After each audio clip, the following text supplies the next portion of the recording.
As being said, I'm an academic. I'm also a corporate guy. I'm an executive of the Walt Disney Company, and I do this at the same time.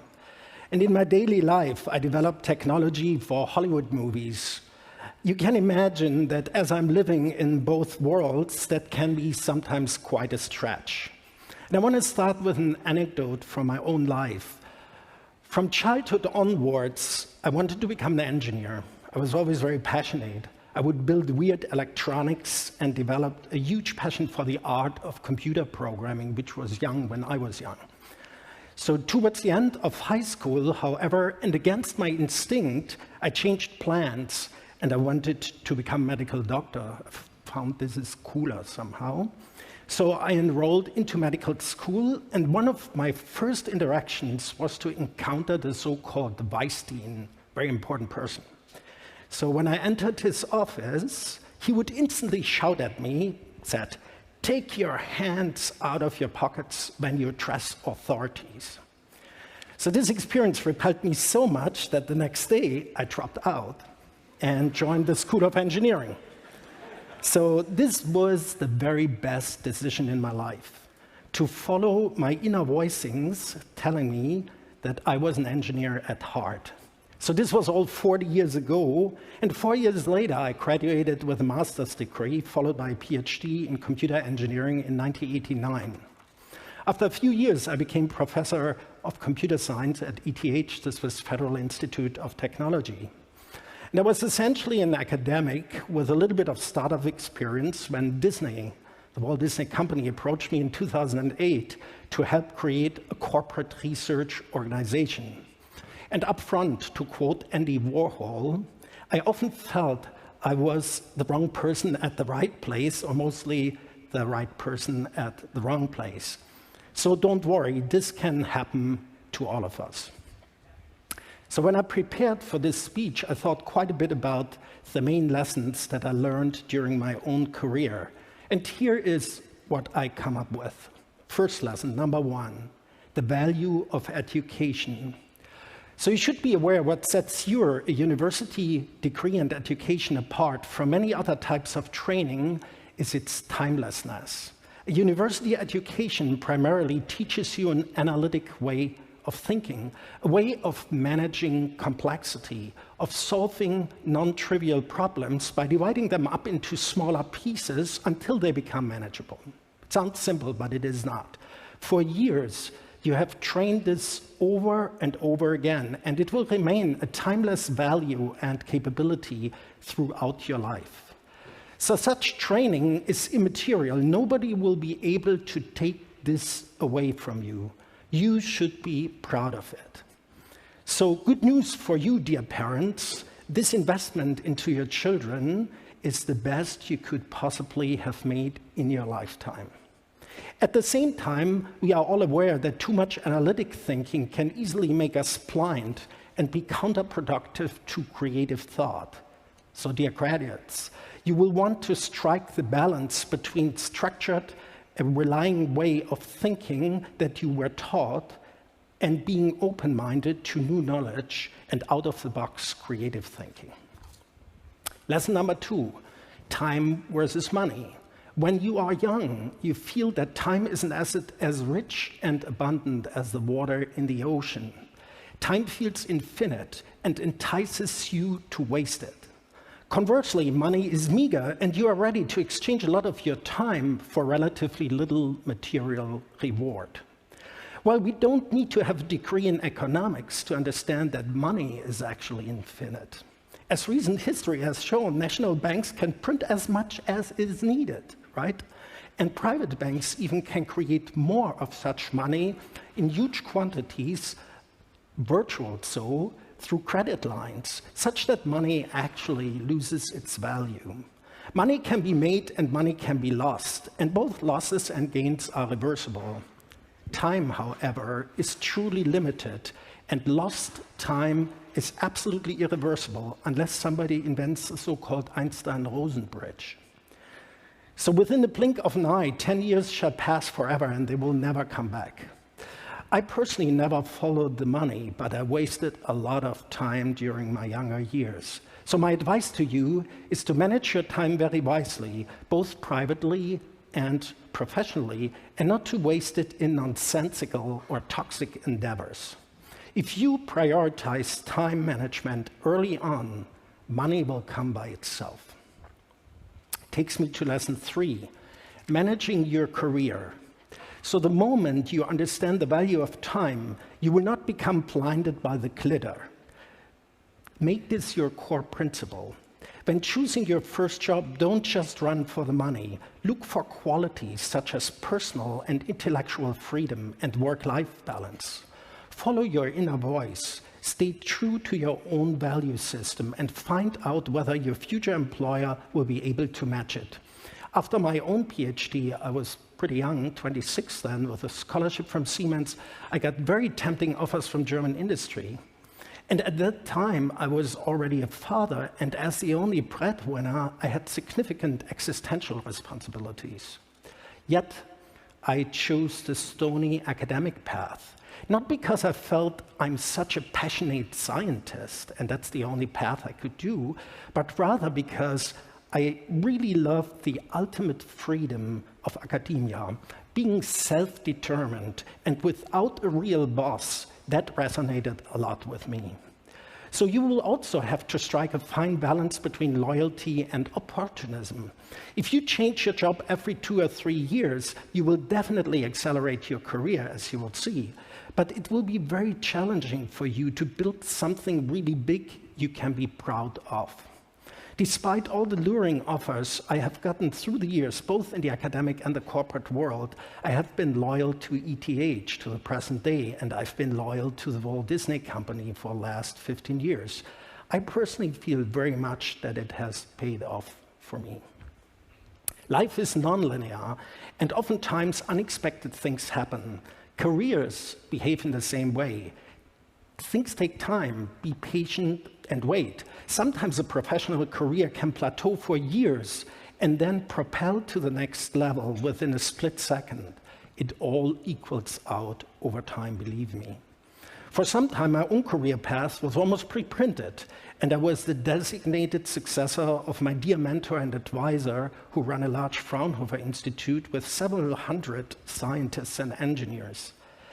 Yet, I declined this opportunity, very much to his despair, by the way, because I somehow felt that I had to carve out my own path, build my own place, and follow the opportunities that would come along the way. And so they came. Again, my intuition turned out to be right when Ed Catmull, the founder of Pixar Studios, approached me about DisneyResearch. I have to admit, however, that initially I felt like a triple misfit. Not a native English speaker, no experience with the corporate world, and a technologist in corporate Hollywood, which is something like an alien on Earth. It was an adventure into the unknown, but once again, it paid off. So try new things and take risk, but manage your risk well. Follow your heart and your intuition when making important decisions. Life will always require you to make decisions and to make choices, be they professional or be they private. And inevitably, there will remain a residual uncertainty in everything you do. Defeats and screw-ups are unavoidable. You will have to embrace them, learn, and grow from them. Oftentimes, and in hindsight, you will recognize that you have simply chosen a path and did not, in fact, make a wrong decision. By carving out your own way, apparent defeats can very quickly turn into victories. Honestly, before I was hired at ETH, I received 2 bitter rejections when applying for faculty positions at some German universities. Do you really think I would have made the same career if those turned out in my favor? No, almost certainly not. Takes me to lesson 4, managing others. So many of you will choose a corporate career, and as such, inevitably, you will land in what's called the middle management, sandwiched. So, which means you're being promoted to an executive position in industry with management responsibility. To be successful over long term, you will have to understand the principle of upward and downward management. Upward management means to ensure that your bosses and the bosses of your bosses understand the value of your contributions and those of your organization. They must perceive your work as an integral part of the company's strategy and success. Being technically competent is not enough. You will need to develop skills in reading and understanding humans. Some call it emotional intelligence. There's no way out. This quality is equally critical for downward management. Managing others comes with great responsibility, and if you use your employees solely to propel your own career, you will possibly obtain a short-term advantage, but you will never win long-term respect and credibility. So managing others means that you will have to learn to develop the career of others. You will have to learn to shine through others. A further key aspect is to develop your own value system and be consistent in its execution. Only consistency will make you a dependable leader.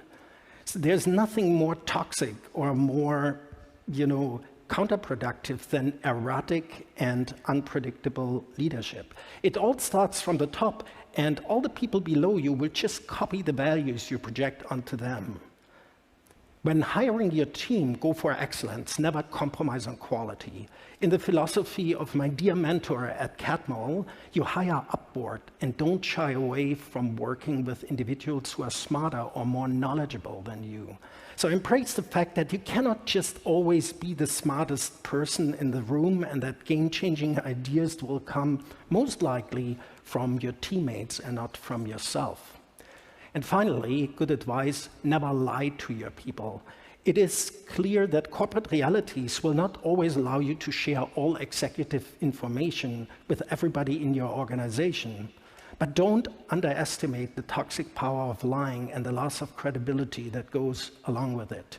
Only if you are truthful, authentic, nurturing, and inspirational as a leader and in your leadership, you will earn the loyalty of your team, and you will be able to build something great.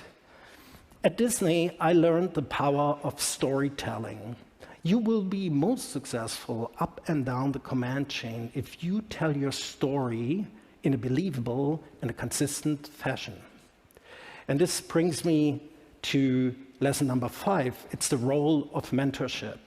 At pivotal stages of your career, a mentor can be of great help for you.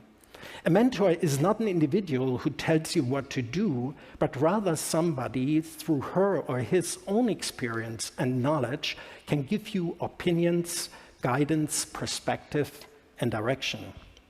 You can learn from mentors in very many different ways. Mentorship is intrinsically a selfless task, and it's not easy to find a good mentor. In my own career, I had the privilege of having 2 outstanding mentors. The first one is my former advisor, Jose Encarnação, who has been an invaluable source of experience and guidance for me for the past 35 years. The second one is Ed Catmull, the founder of Pixar, whose wisdom has guided me through the roughnesses at Disney and corporate Hollywood. The moment you enter your professional life, keep an eye for individuals who could serve as a mentor to you. Individuals who, through their standing and seniority, can be role models for you. Mentorships costs time, and our most precious asset it is, but it can be very rewarding for the mentor herself or himself as well. So as a good mentor, you pick your mentees also very wisely. And at some point, you should become a mentor yourself, and your reward will be admiration and deep respect. Ideally, a great leader is also a great mentor for his or her team. And I'm almost done, just one more lesson. It's about work and life. As digital natives, your generation will be challenged by attention deficit caused by the ever-increasing flood of digital information that is raining upon you. Current corporate culture expects you to be available 24 hours a day and 7 days a week, regardless of time zones or vacation. And you will have to switch context as rapidly as the cuts of an action movie in Hollywood. You are looking forward to more than 40 years of a professional career, and you will bear a significant risk of burning out at some point. So my very advice to you is to be mindful from the beginning about work-life balance. Once again, manage your time wisely and reserve sufficient time for personal matters. This includes your friends and family, your passions, your hobby, and your social environment. Nurturing your friendships is very powerful. These friendships will anchor you when times get rough. Spend time on them early on. Only late in life did I realize how essential this balance actually is and how important the supports of friends, family, and hobbies were for the progression of my own professional development. There is one last thing I really want to share with you, which I kept religiously through the years. Take at least 1 day a week off. And this simply means that no matter how tense your professional life, you promise yourself not to touch anything related to work for 24 hours on a given day a week. Doesn't matter which one it is. Don't even look at emails. Believe me, it will greatly improve your productivity and your well-being. You would squander less time, but in the end, you will be rewarded with much more happiness. Now, closing the loop, dear graduates, the life expectancy of those born today is nearly 100 years. Even though time's still limited, money is not. So dear audience, if you have money you want to invest into something that will give you great returns, invest it into education, into your own and into that of the ones you love. After all, education will always remain an immaterial and timeless quality that nobody can take away from you. Passing it on to the next generation will bestow upon you a touch of immortality. Thank you very much, and congratulations again to the class of 2022.